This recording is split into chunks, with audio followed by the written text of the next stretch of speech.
Hey Pisces, welcome to the Forgiving Tarot. This is your weekly read for your Sun, Moon, Rising, and Venus signs. Do check out your placements to get a message that most resonates with you. I'm not telling you what to do. The Oracle's not telling you what to do. Ultimately, you have free will. Therefore, you make the best decision for you and those involved.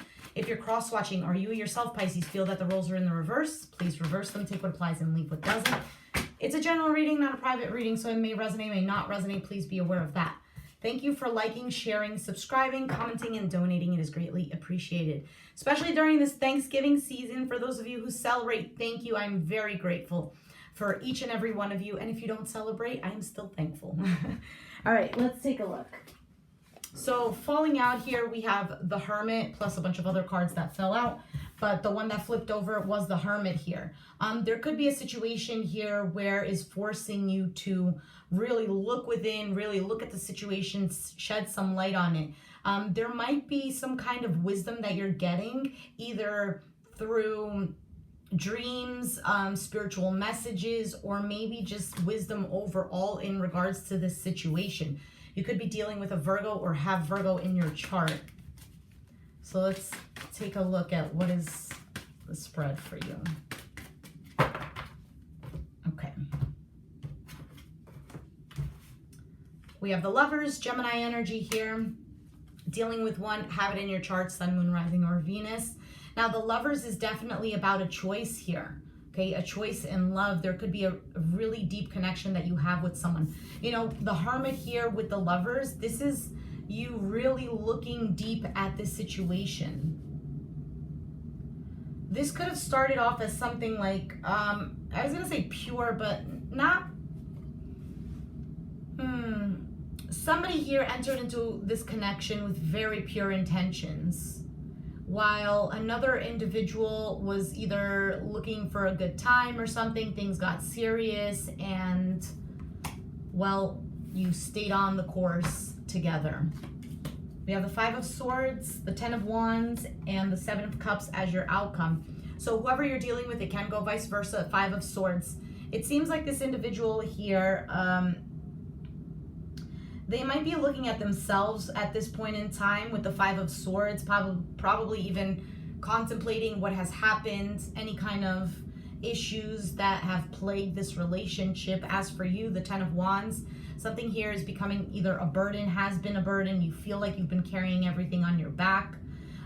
This is a connection here that required a lot of work. Now, what does this mean? Does the relationship need a lot of work? Possibly. But this is also about carrying your own burdens, and entering into this connection required you to do work within yourself as for the other person, okay? I do feel something here about codependency. Devil card is not here, but it almost seems like with all of this spiritual cards that are here, it's really about doing the work spiritually. This person was sent into your life and you were sent into their life for you guys to learn a very valuable lesson. And what is that lesson? To, you know, that saying that goes, how can you, if you don't love yourself, how can you love anybody else? And loving yourself does not mean being egotistical about it. It doesn't mean that you have to do whatever you want because I love me and I do me and I accept everything about myself. If you don't like it, you can F off. No, absolutely not. That is being egotistical. Yes, you fight for yourself. Yes, you stick up for yourself. But the thing is, getting out of the ego mindset means I love myself enough to not lose myself in a connection or to another individual. I love myself to be myself. If there are any flaws, then I recognize and take responsibility. Ten of Wands is about taking responsibilities, carrying that, right? I take responsibility for myself, my actions, my words, etc. And let me give you an example. So you and the individual you're dealing with, you guys fight a lot, okay? Five of Swords, you guys fight. It's dramatic. It's a lot of hurtful words. You guys, it's always like somebody here has to win and things of this nature, right? So you get into a heated argument, and let's say it was the other person's fault. And in the heated argument, you say things that are hurtful, And so in the end, after the argument, after the heat has simmered down, this is when you reflect on it, Hermit. You reflect, and what should overpower it is the love that you have between each other. So, being healed people, you would say, you know, oh, I'm sorry I called you this, I did this in the argument, etc. Now, the other person also takes responsibility for what they've done. Oh, I see what you were saying. Yeah, you're right. I did do this in a way that might have hurt you. Or they might say, you know, I didn't think that it would hurt you. It wasn't my intentions. I apologize if you felt that way, but that wasn't my intention. And there you go. That's a reconciliation right there, and things can move forward.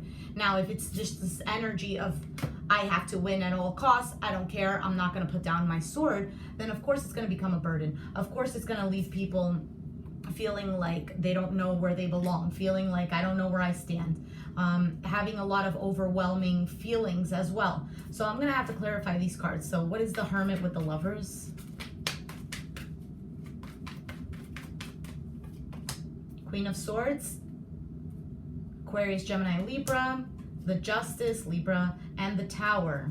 Mars energy, here's the Queen of Wands. You might be dealing either with an air sign or a fire sign, Aries, Sagittarius, Leo. Or you have it in your chart. So this seems to be a connection here that very karmic. Now, I don't really use the word karmic only because people really think that, oh, because it's karmic, it's something bad or something that I had to suffer through and now I need to get rid of it. That's not the case. Karmic just means that it's neither good nor bad. Okay? I used neither and nor in the same sentence. That's not correct. So basically over here, this is the connection where you needed to find yourself, you needed to stand your ground, and you needed to speak the truth, is what it seems like here. So with the Tower being here is that either the universe has come to change this situation completely because both of you either weren't learning the lesson, weren't trying to put down the swords. So something here had to crash down, whether it was a breakup, whether it was something that had occurred and now you guys are not on speaking terms, something here has demolished, okay? The ego could have demolished as well, which in turn made you turn around and say, let me rethink everything, right? Which is very good and very mature to do that, because if we just brush it under the rug and I don't want to deal with it, then there's no lessons being learned. It's very immature. It's just, I just want to please myself and that is it. So rethinking the situation. If it's not you, it could be the other person here. Yeah. I feel like both of you are feeling very lost, very lonely, very uncared for, feeling like there's more out there, but understanding that there is a new beginning here possible. So what is the Five of Swords here? Why is this other person the Five of Swords? Three of Pentacles, the King of Wands, and the Seven of Pentacles. Yeah, definitely can be a fire sign, or they might have it strongly Sun, Moon, Rising, or Venus. Okay, this seems like a situation where somebody here is waiting. They've invested a lot. They're looking, they're reflecting. Because normally the Five of Swords here doesn't look like this. And in the Five of Swords, this guy is really contemplating. And he has his sword down. He is not holding a sword. It's like he's given up and seeing the situation for what it is. Now, it's possible that this individual might have Capricorn, Taurus, Virgo in their chart, being that there's a lot of pentacles here. This could have been also an argument about money, maybe status, maybe the roles that you guys played in the relationship. You know, maybe both of you felt that you were dominant figures, or two people were the feminine energies. It doesn't matter, male or female. It really doesn't matter. It's the point is the feminine energy is the receiver, as for the masculine energy is the giver. Now, this doesn't mean, oh, look, you know, the tarot reader said that the man has to give, so you got to give to me. No, it goes both ways because we have masculine and feminine energy within us, okay? So it seems like somebody here is definitely taking charge and reflecting on the situation. Four of Wands is at the bottom of the deck. So about stability here. What is the Ten of Wands? This could be a marriage as well. Death, Scorpio energy, Six of Swords, and the Six of Pentacles. Eight of Wands is at the bottom. So this is forward movement towards something better. Now, the Ten of Wands with the Death card, it could be that you're deciding to drop the burden. Now, for some of you, it's that you're walking away from this person, or that you have. The Death card could also be something very transformative. After everything here that has abrupted, the Tower moment has come, right? It has occurred already. Reflecting with the Hermit. And then after that is the transformation that comes about this. And after the transformation, you become wiser. Okay? So let's see here. It could also be that this is communicating that, you know, I don't think it's communicating an ending, only because the Death card came out first when I pulled out these cards. This could also be somebody here saying, you know, if we're going to heal this Temperance, Sag energy, if we're going to heal this, then we need to move towards a space that where we could actually be at peace with one another, where there's forgiveness. Somebody here is putting down the swords, waving the white flag, wanting to just be at peace, wanting to have an equal give and take with the Six of Pentacles here.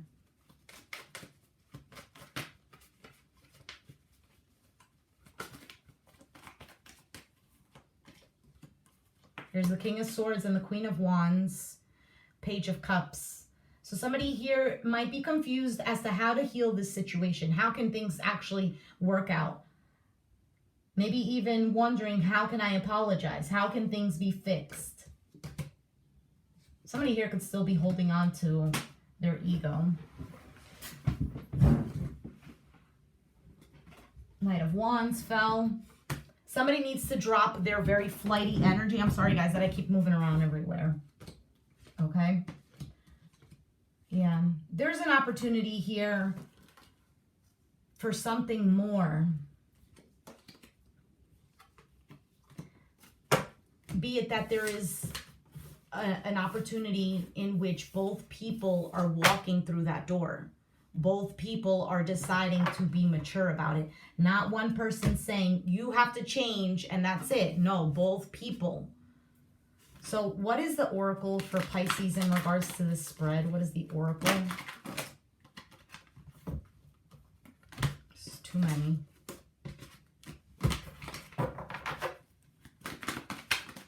All right. Ha!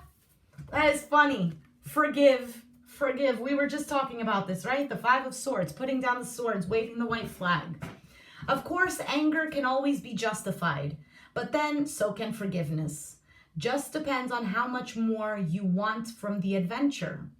Go for gobs. The universe. Gobs? Gobs? Gobs. I don't even know what that word is. Okay. Pisces is pretty clear here. It's really a one-word answer, and it says forgive. Now, if you walked away from this person, or you want nothing to do with this person, it doesn't mean don't forgive them. Because if you're going to hold on to judgments and resentments and anger towards this individual, it can be justified, like it's saying. But forgiveness could be justified too, right? Again, I say this all the time, and I'm sure other readers say it all the time too. Forgiveness is not for the other person, it is for you. Because if you forgive, it doesn't mean that the other person could just be like, I don't need your forgiveness. What I did was right. They could stay like that in their ego all they want. But if you come from a place of love and healing and just peace, all you want is peace, really. So it already comes out of you naturally to forgive this person. If forgiving this person does not come naturally, is because there's still something there that needs to be healed. Possibly anger, possibly resentment. And does it mean that healing means you need to let go about it and forget about it? No, that's not what it means. Forgiving means that, for one, what happened, happened. And everything happens for a reason. If this person didn't treat you the way that they treated you, you would have never been at this hermit level that you are, as wise as you are now. You wouldn't come to the understanding. I don't know, maybe because of all this suffering, you began to really focus on you, and you found a little bit out about yourself. You started to pick up a hobby, or you started to learn something new that you enjoy, and it was thanks to this person giving you the suffering, you know, as hard as that is to accept. Or sometimes maybe because this person put you through the suffering, you realize that, you know what, I just let people step all over me, because there's always a thing. If we let people step all over us, it's not because we're such a nice person. Yeah, we're nice people, of course. But we let people step all over us because we're deeply desiring the affection. So if I let this person step all over me, maybe they can see that I'm really that good for them to love me. Maybe they're going to realize that they step all over me, and they'll come back to apologize. Maybe you would do that, Pisces, but this person does not function and think like you do, right? So it's about understanding. This is how we can come from a place of compassion, where we understand this person, not that we're better than anybody else, but that this person is not at the same level as you are. Well, because everyone walks their own journey, and they reach to their pinnacle at certain times. Not everybody learns the same way as another person. It's not generic. It's very individual. It's designed for each and every one of us. This is why they say God loves us. The universe loves us, knows us each by name, because we are individuals, unique people. But the thing is, we have ingrained in our mind through society and all these other things that we learn. 16 minutes? Okay. And we think that the other person has to think like us, be like us, so that we can live in peace. But you know what that's called? That's called communism. And so coming to this understanding that we're each individuals, and even though that person, let's say that person is evil, okay? Evil, what they've done to you was the worst thing ever, okay? There is no doubt, I'm not giving this person any kind of justification for what they have done to you, but they're going to have to reap their own rewards from that, right? And the only thing that we can really do, if we can't control a situation, then we just accept it. We can try to change it, but if it can't be changed, it can't be changed. Just like we can't change the other individual, we can only change ourselves. Once we change ourselves, that's when the situation becomes different. Not that the person becomes different, they could, but we have different eyes towards the situation. There's a different perspective on the situation. If we stay in anger and resentment, we hate it, and we live in this suffering and this 9 of Swords that showed up before, this anxiety of it needs to change for me to be happy. No, you can be happy regardless if the situation changes or not. And then from there, once you get into this place of already feeling happy within, and this person comes and does whatever they want, and you're just like, you know what? I feel bad for this person. I feel pity for this person, because I wish that they would open their heart and open up to the blessings that the universe wants to give them, but they want to be closed off. They want to be evil. They want to be whatever. But, what are you going to do? So you open yourself up to the blessings that the universe wants to give you, and the universe will bless you. The universe always blesses. We just don't see it sometimes, or sometimes we're not open. And we say, oh, I'm open. Sometimes we think we're open, but we're really not. There's still something there that's blocking us from moving forward. So with all of this being said, Pisces, do you move on from this person, or do you reconcile with this person, or do you leave the situation be and just continue living life completely numb? No. You, of course, use your intuition for whether or not you walk away or you reconcile, okay? If within you are in a good place, and this person still has a lot of healing to do, a lot of learning to do, you can choose to still stick by their side in their journey, okay? This is why when we get together with somebody, it's that we're along for the journey with them, as they are for us. But they don't consciously know that, So it's really up to you, Pisces, what you want to do in this situation. Is that much of a help? It might not be, right? But what you should do, but of course you do whatever you want. It's your life. Forgive. Forgive. And move past it. It's hard to forgive. I know. This person doesn't deserve forgiveness. It's not about them deserving. It's you deserve forgiveness. You deserve forgiveness. When you forgive, you feel at peace. You let go of this person's energy. When you forgive, who cares if the other person accepts your forgiveness or if they think that they have another shot at doing something terrible again? That's not the point. That's not the point of forgiveness. We have a very twisted idea of forgiveness. Anyway, I can go on forever. It's already 20 minutes. Pisces, if you resonated with the reading, please let me know down in the comments down below. Be sure to hit the like button. Subscribe if you haven't already. Hit the bell button so you can get notified when I post. And I'll catch you guys next time. Thanks for watching. Bye.